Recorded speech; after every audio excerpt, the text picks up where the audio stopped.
Welcome to Master the Game. I am Juice, and today we are going to be talking about the Tengu out of the Pathfinder Advanced Player's Guide. Now, the Tengu have some really cool things, some ancestry feats that I think are some no-brainers. So let's get started.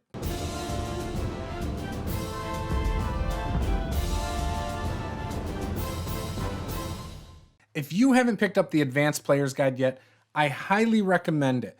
You can find a link down below, and quick little disclaimer, any purchases from that, I do get a very tiny commission. It doesn't cost you any more. It does go back into the channel and helps me out a little bit. So thank you very much if you decide to make that purchase. So let's dive into the Tengu. The Tengu are really good. I think there's some really good heritages.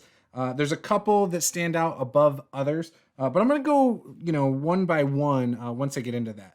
Some of the cool stuff about the Tengu are the role-playing aspects to it.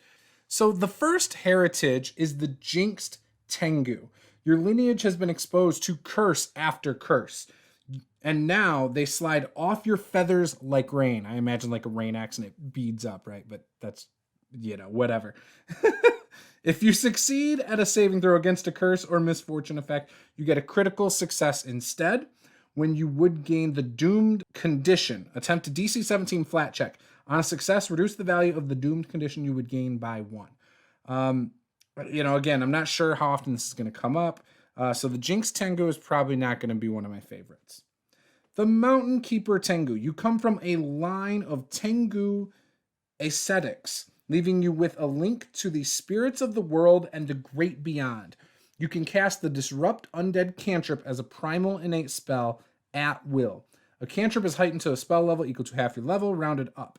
Each time you cast a spell from a Tengu heritage or ancestry feat, you can decide whether it's a divine or primal spell. I really like this one. Having a free spell right off the bat is always awesome. This next one is one of my favorites. I think this one it actually might be my favorite. It's the Skyborn Tengu.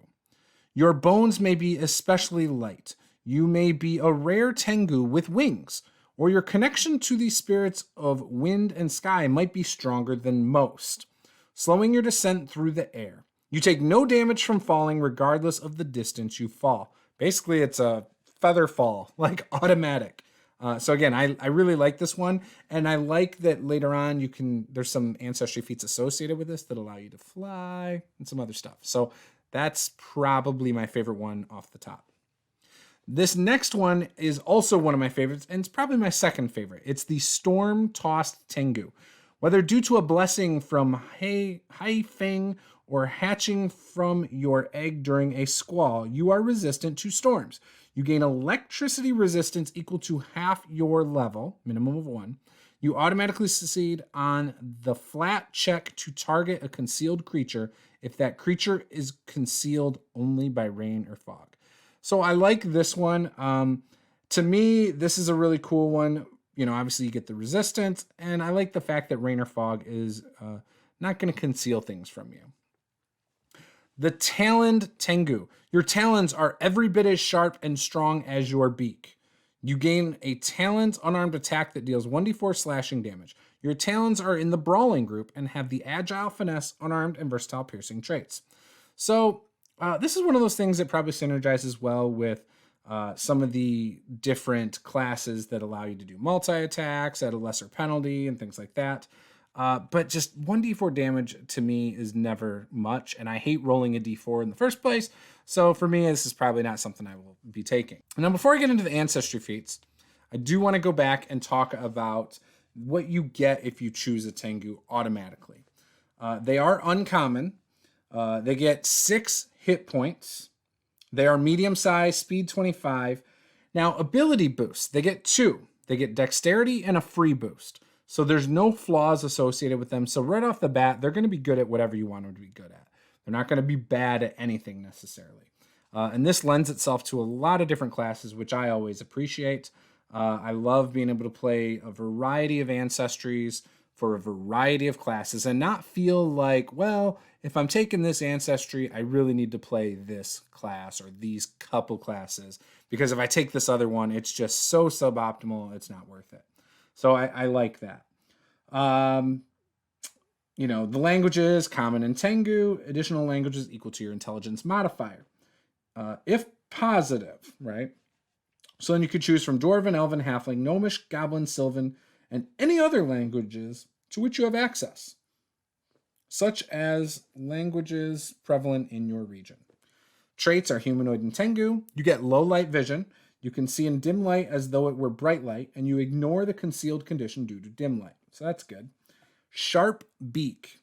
With your sharp beak, you are never without a weapon. You have a beak unarmed attack that deals 1d6 piercing damage. Your beak is in the brawling weapon group and has the finesse and unarmed traits.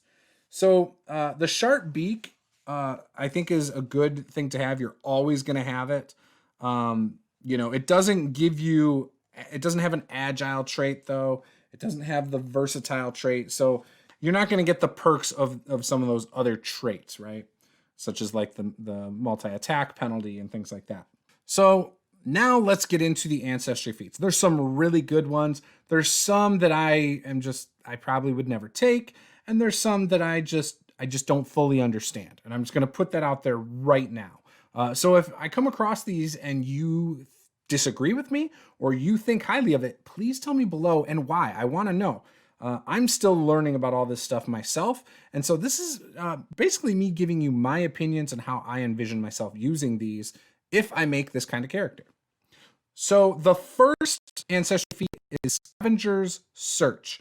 You're always on the lookout for supplies and valuables. Each time you use the seek action to search for objects, including secret doors and hazards, you can search for objects in your choice of a 10-foot emanation around you or an adjacent 15-foot by 15-foot area, rather than a single adjacent 10-foot by 10-foot area. I like this. I think this is very, again, I imagine the birds, picking things up to take to their nest and, kind of being a hoarder of things. And so I could see like myself role playing this as like pecking around and looking around for secret doors and things. I feel like this would be a good flavorful thing. I actually really like this feat. The next one is Squawk. This is a reaction. Its trigger is you critically fail a deception, diplomacy, or intimidation check against a creature that doesn't have the Tengu trait. You let out an awkward squawk, ruffle your feathers, or fake some other bird-like tick to cover up a social misstep or faux pas. You get a failure on the triggering check rather than a critical failure. All creatures that witnessed you squawk are temporarily immune for 24 hours. I love this. I would hope that the players that have this actually squawk at the table and do like some weird tick thing or whatever. Again, I think this is perfect. Again, role play from this, the flavor it adds, and even just if I took this, I would probably just squawk, even not as a reaction, just like in normal situations to make it seem like that's a normal thing I do. And, I would add it to my role play personally. So again, I really like this for those reasons. Mechanically, I don't think it's going to be that big of a deal. You're going to use it, once a day per NPC or per character. So it's not, too strong. You still fail. It's not like it makes you automatically succeed or anything. It just makes sure you don't critically fail. So I kind of like that personally for role play. Storm's Lash. Wind and lightning have always been close friends to you. You can cast the Electric Arc cantrip as a primal innate spell at will. A cantrip is heightened to a spell level equal to half your level rounded up. Now, this is not necessarily associated with the Storm-Tossed Tengu. I don't know if that's an oversight or if that was actually meant to have that as a prerequisite, but according to this, it doesn't. And that's okay with me. I still think this is a really cool cantrip. I love getting extra things that you can do.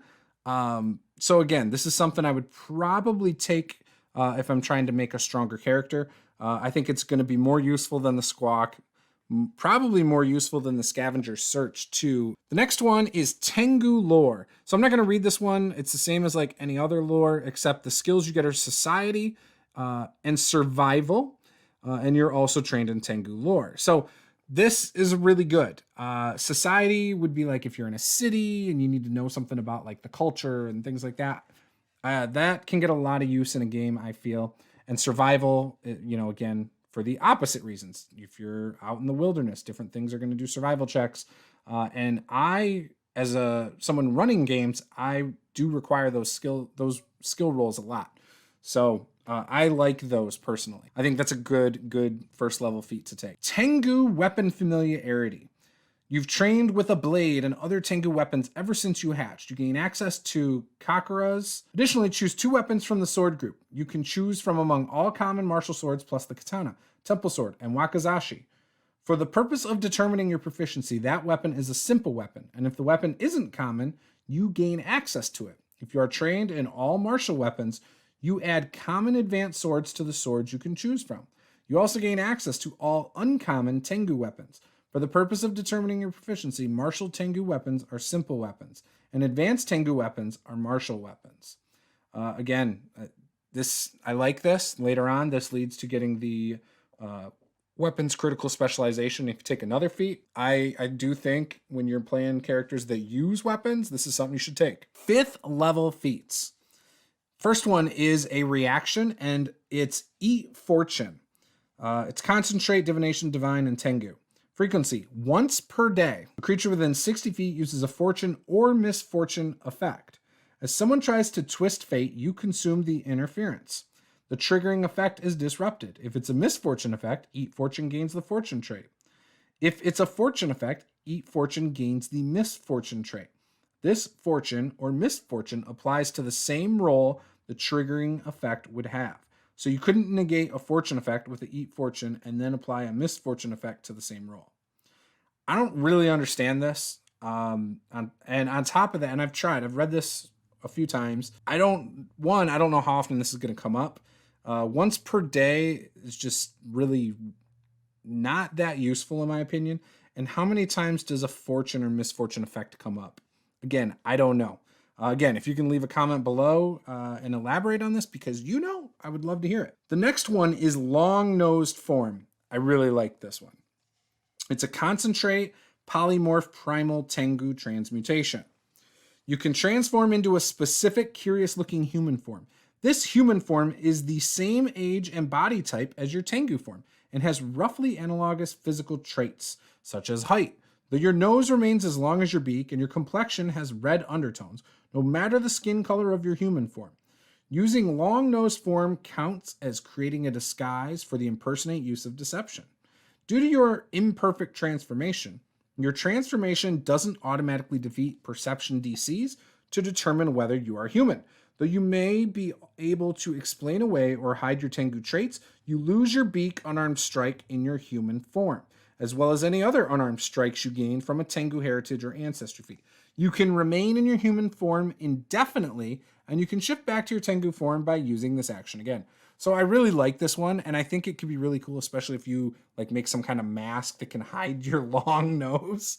But I would love to do this. In fact, I'm imagining NPCs that are in this long-nosed human-ish form, and with the red undertones, almost looking evil or sick because of the red undertones.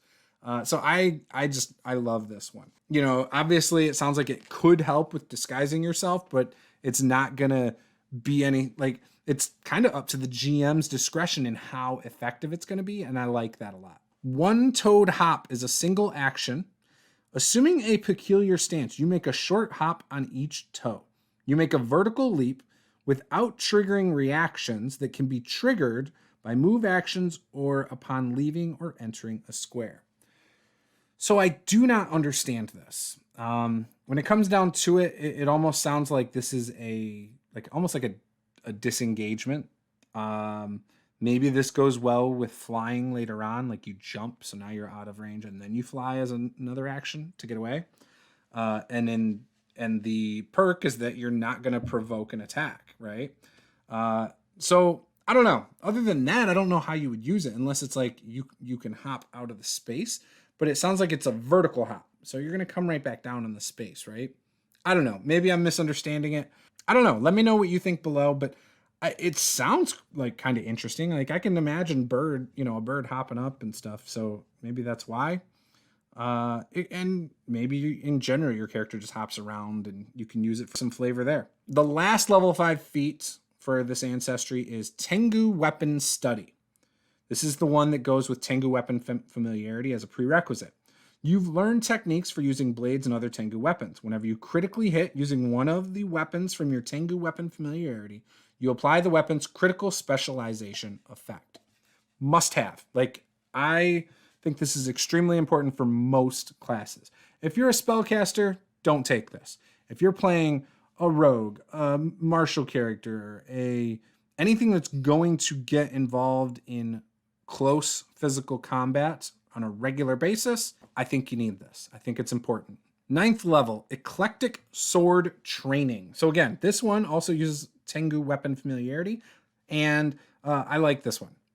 You were always taught that you needed to be able to use whatever weapon came your way. You can change any of the swords designated in your Tengu Weapon Familiarity to different swords that meet the same specs.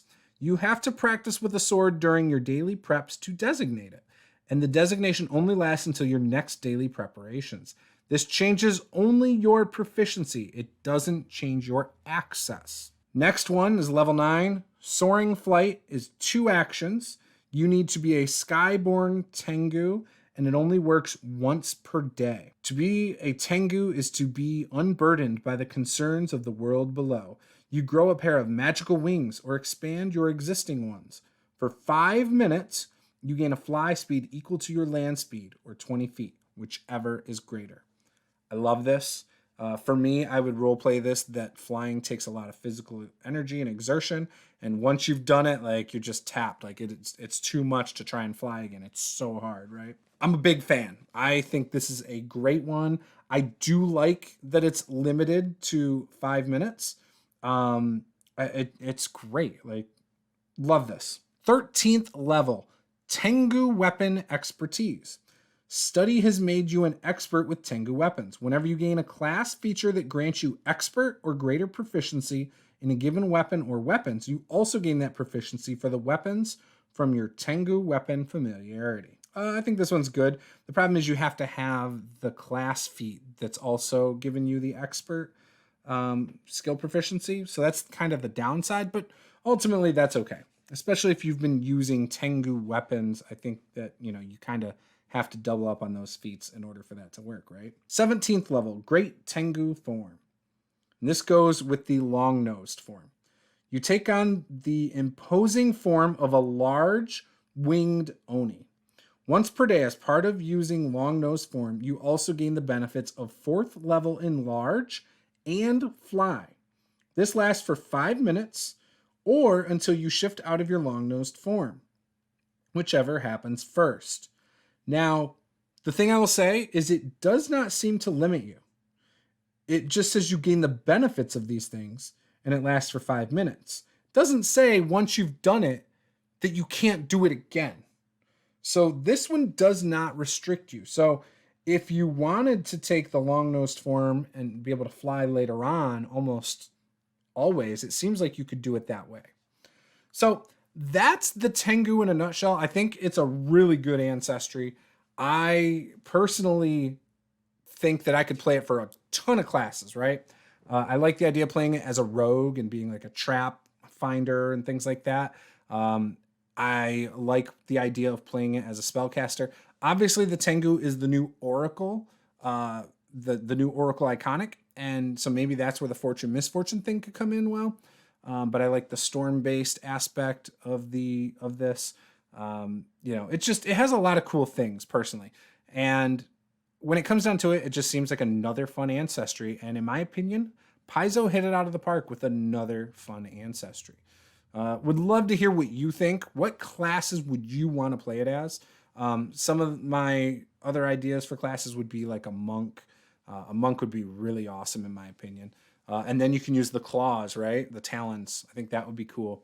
Because Tengu don't wear shoes either. So it's like, oh, my guy's wearing heavy armor. Well, he's going to have exposed feet, right? So I probably wouldn't do that because, I've played with some GMs who would be like, well, you don't have armor on your feet, so it is what it is.